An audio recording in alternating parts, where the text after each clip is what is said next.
Hi friends. അപ്പോൾ ഇന്നത്തെ വീഡിയോയിലൂടെ ഞാൻ പറയുന്ന കാര്യം, നമുക്ക് നമ്മളെ നാട്ടിൽ നിന്ന് നമ്മൾ കുറേ ആൾക്കാർ പഠിത്തം കഴിഞ്ഞൊക്കെ നേരെ ഇങ്ങോട്ട് ജോലിക്കൊക്കെ വരുന്നുണ്ട് കേട്ടോ. അപ്പോൾ നാട്ടിലായാലും ചിലപ്പോൾ നമ്മൾ എൻജിനീയറിങ് ആയാലും പലതും പഠിക്കുന്നുണ്ട്. അതെല്ലാം ലോൺ എടുത്തിട്ടായിരിക്കും. അപ്പോൾ അതെല്ലാം പഠിച്ചു കഴിയും. പക്ഷേ ജോലി കിട്ടാതെ ഇങ്ങനെ നിൽക്കും. കുറേ ഒക്കെ അന്വേഷിച്ചിട്ട് പിന്നെ ഒരു രക്ഷയില്ലാതെ പിന്നെ ആരെങ്കിലും വഴി ഗൾഫിലോട്ടൊക്കെ കയറി വരുന്ന ആൾക്കാരുണ്ട്. പിന്നെ പെങ്ങളുടെ കല്യാണമൊക്കെ അടുത്ത് വരുമ്പോൾ പിന്നെ പൈസയ്ക്കൊക്കെ ബുദ്ധിമുട്ട് വരും. അതുപോലെ തന്നെ അച്ഛന് ചിലപ്പം വയ്യായിക അങ്ങനെയൊക്കെ വരുമ്പോൾ നമ്മൾ പ്രഷറിൽ നേരെ കയറി ഗൾഫിലോട്ടൊക്കെ വരുന്നവരാണല്ലേ. അപ്പം വീട്ടിൽ ചിലപ്പം അച്ഛൻ തന്നെ വീട് വെച്ചിട്ടുണ്ടാവും, അതിൻ്റെ കടം ഉണ്ടാവും. പിന്നെ എന്താണ്, പഠിച്ചതിൻ്റെ കടങ്ങളുണ്ട്. അങ്ങനെ ആകെ നമ്മൾ എല്ലാം കടക്കാരനായിട്ടായിരിക്കും ഗൾഫിലോട്ട് വിമാനം കയറുന്നത് അല്ലേ. അപ്പോൾ നമ്മൾ ആദ്യം ചിന്തിക്കുന്നത് ഇപ്പോൾ എനിക്കൊക്കെ ആദ്യമൊക്കെ പറ്റിയ കുറേ അബദ്ധങ്ങളുണ്ട് കേട്ടോ. അനുഭവത്തിൽ നിന്നാണല്ലോ എനിക്ക് ഓരോ ചിന്തകൾ വരുന്നതും അതിലൂടെ ഞാൻ വീഡിയോയിലൂടെ പറയുന്നതുമെല്ലാം. അപ്പം നമ്മളെന്ത് ചെയ്യും, അവിടുത്തെ കടങ്ങളൊന്നും ഇപ്പം പലിശക്കാരന്മാർ പലിശയ്ക്ക് തന്നിട്ടുള്ള ആൾക്കാർ കാണും. ഇപ്പോൾ ഗൾഫിലോട്ട് വരണം എന്ന് പറയുമ്പോൾ ചിലപ്പോൾ അവരൊന്ന് ഉഷാറാവും. ഇനിയിപ്പോൾ എന്തായാലും അപ്പോൾ അവരുടെ വന്ന് വീട്ടിൽ പ്രഷർ ചെയ്തുകൊണ്ടിരിക്കും. പലിശ എല്ലാം കൂടെ എനിക്ക് ഇത്ര രൂപയായി തരണമെന്നൊക്കെ പറഞ്ഞിട്ട്. നേരെ ഇവിടെ വരുമ്പോൾ എല്ലാവരും ഒരു ചിന്താഗതിയുണ്ട്, ഗൾഫിലോട്ട് കയറി കഴിഞ്ഞാൽ പിന്നെ ഇവിടെ വന്ന് നമ്മളെന്തോ പണം ഇങ്ങനെ ഒതുക്കിയെടുത്തിട്ട് അയക്കുന്നത് പോലെയൊക്കെയാണ് എല്ലാവരുടെയും ചിന്താഗതി. അവരാരും ആലോചിക്കുന്നില്ല യാഥാസ്ഥിതികത്വം എന്ന് വെച്ച് കഴിഞ്ഞാൽ, ഇപ്പം നമ്മൾ ഇവിടെ വരുന്ന ഒരു കമ്പനി ജോയിൻ ചെയ്യുന്നു, നമുക്കിവിടെ ഉള്ള ചിലവ് എന്താണ്, റൂമിൻ്റെ വാടക കൊടുക്കണം, ഫുഡിന് പൈസ വേണം, അതെല്ലാം മറിച്ചിട്ടായിരിക്കും വരുന്നതല്ലേ. അതെല്ലാം കൊടുക്കണം. അതിനുള്ള ചിലവെല്ലാം നമ്മൾ ഇതിൽ നിന്ന് തന്നെയല്ലേ. ജോലി കിട്ടി അത് ഒരു മാസം കഷ്ടപ്പെട്ട് ജോലി ചെയ്താൽ മാത്രമേ അത് നമുക്ക് ശമ്പളം കിട്ടത്തുള്ളൂ അല്ലേ.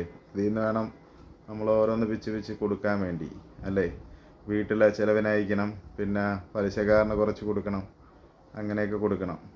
അപ്പോൾ അതെല്ലാം അതിലൂടെ തന്നെ നമുക്ക് ടെൻഷനാവും. അപ്പോൾ ഞാൻ പറയുന്നത്, ടെൻഷൻ ഒരിക്കലും ആകരുത്. കൂളായിട്ട് തന്നെ വർക്ക് ടൈം കഴിയുക, നമ്മളൊന്നും ആലോചിക്കുന്നത് വേറെ ഒരു മദ്യത്തിനും ഒന്നിനും അടിമപ്പെടാതെ നമ്മൾ കൂളായിട്ട് നടക്കുക. അതാണ് ആദ്യം ചെയ്യുന്നത്. ഒന്ന് റിലാക്സ് ചെയ്ത് നിൽക്കുക. പിന്നെ ഉള്ളത്, നമുക്ക് എന്തൊക്കെയാണ് കൊടുക്കുക എന്നുള്ള ഡയറിയിൽ എഴുതി വയ്ക്കുക. ആദ്യം പലിശയ്ക്കാണെങ്കിൽ എത്ര രൂപ മുതൽ വാങ്ങിയിട്ടുണ്ട് അത് എഴുതി വയ്ക്കുക. പലിശ മാറ്റി വയ്ക്കുക. അത് പിന്നെ അതുപോലെ തന്നെ നമുക്ക് എത്ര മാസം ഹോം ലോണാണെങ്കിൽ അതിന് അടയ്ക്കേണ്ടത് അതെല്ലാം മാറ്റി എഴുതി വയ്ക്കുക. പിന്നെ വീട്ടിൽ ചിലവിന് അയക്കേണ്ടത്. ഒരിക്കലും നമ്മൾ ഇപ്പം ഒരു എമൗണ്ട് നമുക്ക് കിട്ടുന്നെങ്കിൽ അതിൻ്റെ എക്സസ് ആയിട്ട് ആരെയും നിന്ന് കടം വാങ്ങാൻ പരമാവധി വാങ്ങാതിരിക്കുക. ഈ ഉള്ളതിൽ വെച്ച് തന്നെ അവരുടെ പറഞ്ഞിരിക്കുക. നമുക്ക് ഒരിക്കലും നമ്മൾ പെട്ടെന്ന് ഗൾഫിലോട്ട് വന്നവിടെ പണക്കാരനാവാനൊന്നും പറ്റത്തില്ല. കുറേ സമയമെടുക്കും. അത് നമുക്കുള്ള കടങ്ങൾ തീർക്കണം.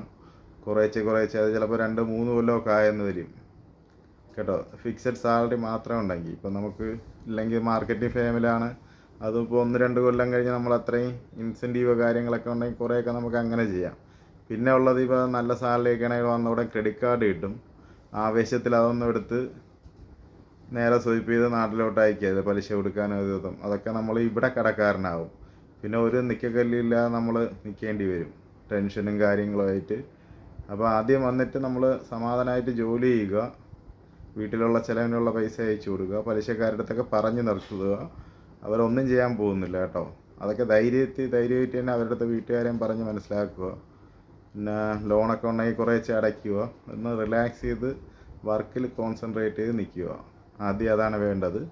പിന്നെ എല്ലാം ഡയറൈസ് ചെയ്ത് നമ്മൾ എത്രയൊക്കെയാണ് കൊടുക്കേണ്ടത് അത് കുറേശ്ശെ നമ്മളെ കയ്യിൽ നിന്ന് തന്നെ കൊടുക്കുക. പിന്നെ എക്സസ് ആയിട്ട് പൈസ നമുക്ക് ചിലവ്, റെൻറ്റ്, വാടക എല്ലാം കൊടുത്തു നമുക്ക് ഫുഡിനുള്ള എല്ലാം മാറ്റി വെച്ചിട്ട് നമുക്ക് ബാക്കിയുള്ളത് കടങ്ങൾ വീട്ടാൻ വേണ്ടി നോക്കുക. അമ്മയ്ക്കും അച്ഛനുമുള്ള കാര്യങ്ങളെല്ലാം നോക്കുക. അതൊക്കെ ആദ്യം ചെയ്യുക. എന്നിട്ട് വേണം പലിശയൊക്കെ നമുക്ക് കൊടുക്കുക. അതൊക്കെ അവരുടെ അടുത്ത് പറയണം, ഞാൻ മുതൽ തരും, എനിക്ക് പലിശ ഇപ്പം തരാൻ പറ്റില്ല, അത് ഉണ്ടെങ്കിൽ ലാസ്റ്റ് കുറച്ച് തരാമെന്നുള്ള രീതിയിൽ പറഞ്ഞ് നിർത്തുക. ഇല്ലാതെ ഇപ്പം ക്രെഡിറ്റ് കാർഡ് കിട്ടുമെന്ന് പറഞ്ഞ് ഒരിക്കലും നിങ്ങളെടുത്തിട്ട് സ്വൈപ്പ് ചെയ്തൊന്നും അയക്കാതിരിക്കുക. ആവശ്യത്തിന് ഒരു കാർഡ് എടുത്തു കഴിഞ്ഞാൽ നമ്മൾ അത്യാവശ്യത്തിന് ഫുഡ് കഴിക്കാൻ എന്തെങ്കിലുമൊക്കെ യൂസ് ചെയ്യുക, തിരിച്ചടയ്ക്കുക. ഇല്ലെങ്കിൽ ഇവിടെ പെട്ടുപോകും ലാസ്റ്റ്. ഇപ്പോൾ ഞാനൊരു ബാങ്കറാണ്, അപ്പോൾ എനിക്കും അറിയാം കുറേ ആൾക്കാരുടെ പെട്ടുപോയിട്ടുള്ളത്. അപ്പോൾ അതെല്ലാം നോക്കിയും കണ്ട് ചെയ്യുക. ഇല്ലാതെ വന്ന ഉടൻ തന്നെ നാട്ടിൽ നിന്ന്, പിന്നെ ഒരു കാര്യം കൂടെ, നാട്ടിൽ നിന്ന് പലരും നമ്മളെ ഫ്രണ്ട്സൊക്കെ ഇങ്ങനെ വിളിക്കും, ഗൾഫിലല്ലടാ എത്ര രൂപ അയച്ചേക്കുക, അവിടുത്തെ കാര്യങ്ങൾ പറഞ്ഞ് മനസ്സിലാക്കുക. അതൊക്കെ പിന്നീട്, ഇപ്പം പിരിവുകാർ എല്ലാവരും വിളിക്കുക, അതെല്ലാം നമുക്ക് പറ്റുന്നുള്ള. ഇല്ലാതെ നാട്ടിൽ നിന്ന് ഇപ്പം ഭാര്യയായാലും വിളിക്കും, ഇത്ര രൂപ കല്യാണത്തിന് കൊടുക്കണം, ഇല്ല അവിടെ കൊടുക്കണം, ഇവിടെ കൊടുക്കണം, അതെല്ലാം അവരുടെ അടുത്ത് പറഞ്ഞ് മനസ്സിലാക്കുക. പറഞ്ഞതിന് മുന്നേ തന്നെ പരമാവധി നിങ്ങൾ പറഞ്ഞ് മനസ്സിലാക്കുക. കുറേശ്ശെ ടൈം എടുക്കും ഇവിടെ വന്നിട്ട്. നമുക്കെല്ലാം ചെയ്യാൻ പറ്റും, നമ്മൾ നല്ല എല്ലാ കാര്യങ്ങളൊക്കെ ചെയ്യാതെ, പക്ഷെ കുറച്ച് ടൈം എടുത്തേ ചെയ്യാൻ പറ്റുള്ളൂ. അപ്പം എല്ലാവരും ആലോചിച്ച് ഇവിടെ വന്നു കഴിഞ്ഞാലും പരമാവധി ആലോചിച്ച് ജീവിക്കുക.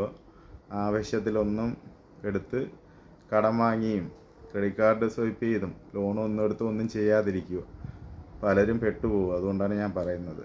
അപ്പോൾ എല്ലാവർക്കും വീഡിയോ ഇഷ്ടമായി കഴിഞ്ഞാൽ ഷെയർ ചെയ്യുക, ലൈക്ക് ചെയ്യുക, കമൻറ്റ് ചെയ്യുക. Thank you for watching.